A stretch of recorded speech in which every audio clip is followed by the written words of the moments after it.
Hey everyone, what's going on? Today I want to talk about how to build your credit and how credit cards can actually make you money. So I actually used to think credit cards were for people who didn't have much money because they couldn't pay for things, so they had to use a credit card. When I was younger, I was petrified of the idea of a credit card.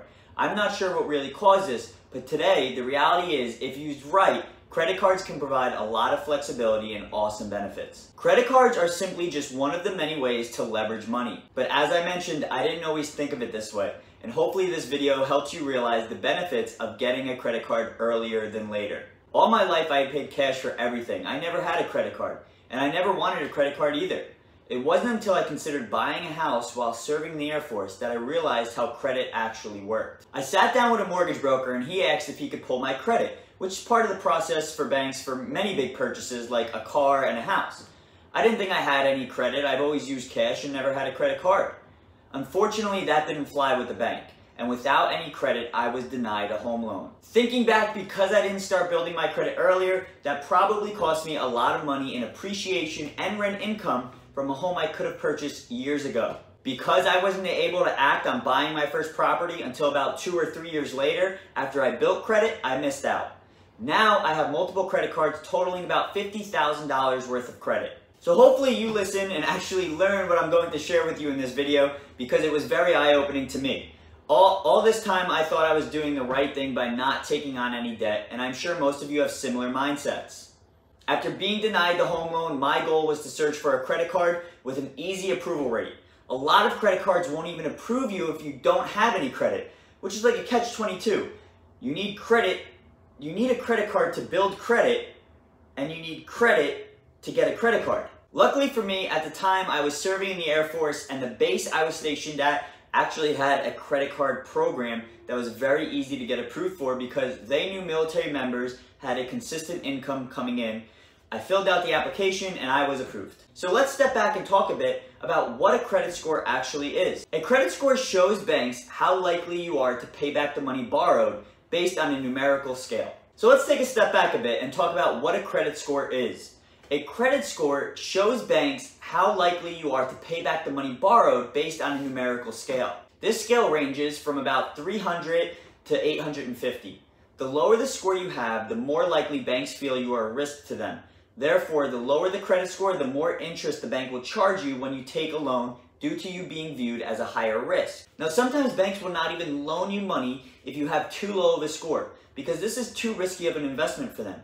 And of course, having no score does not provide the bank the information needed on what type of borrower you are. So most often, they will deny you of a loan if you do not have a credit score. The opposite goes for the higher the score you have.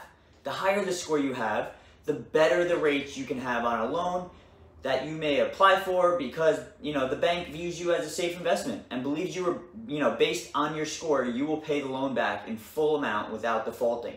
This can save you thousands and thousands depending on the scenario. For example, right now, someone with a good credit score can probably find a 30-year home loan at a price of $300,000 at about 4.25% interest rate. That means that you will pay about $230,000 in interest over the course of your 30-year loan. Now, someone with poor credit may receive the same loan, but at 6% instead of 4.25%. Same loan amount and same time frame.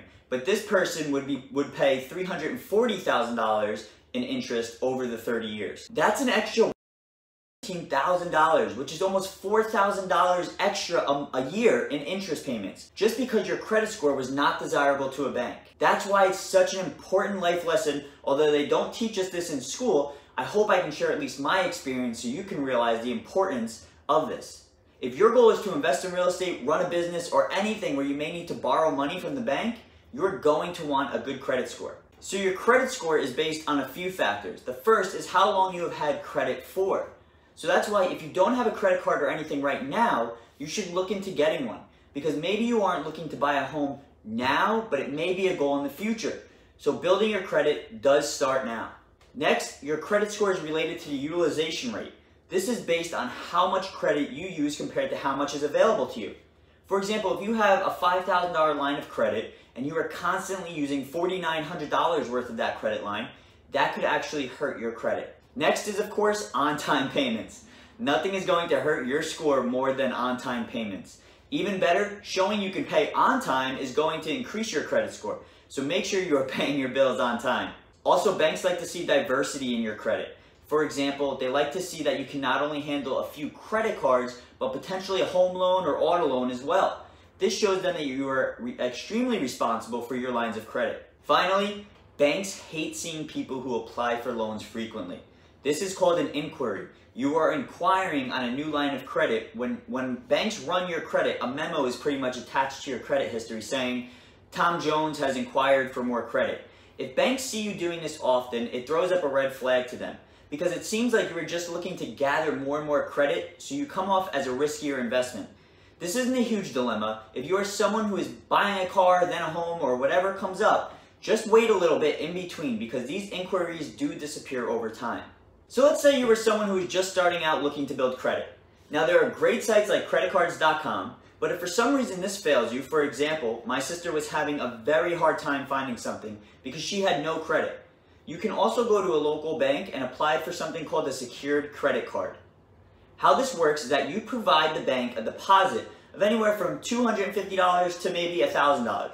In return, the bank gives you a credit card or a credit line with the balance that you provided them. This way, you now have a credit card and the bank doesn't see you as a risk. Because if you decided to not pay the $500 of the credit card, the bank already has your initial $500 that you gave them as collateral. So it is a great start to slowly build some credit.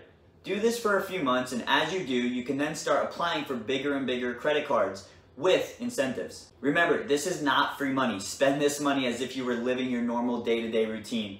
Instead of paying with cash, you now pay with your credit card, and at the end of the month, you make sure to pay off the bill in full. If you have ever heard it is better to leave a balance on the card because it will help your credit score, that is not true.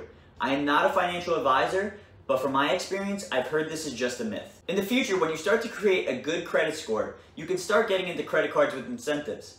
For example, they have cash back cards, they have rewards points for free airline tickets, free hotel stays, and so much more. I have gone to Florida 3 times this year for free because of these reward miles.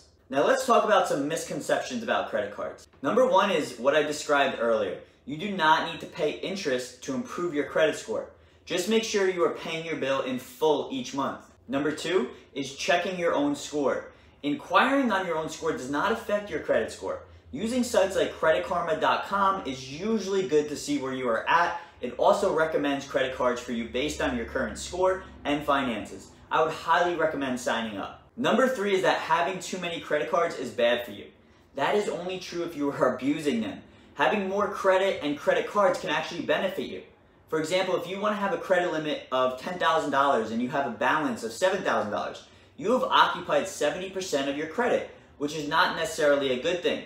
With that same $7,000 balance, if you had a credit limit of $100,000, you would only be occupying 7% of your credit limit. This looks better to banks. Finally, number 4 is closing old credit cards. Do not close old credit cards. This does not only reduce your credit limit, but it ultimately deletes your credit history for that account. I really hope this information helped you guys. Thanks so much for watching. Remember, use your credit cards wisely. Do not think of it as free money. So thanks again, and if you haven't subscribed, please hit the subscribe button for more videos on credit cards and real estate. See everyone in the next video.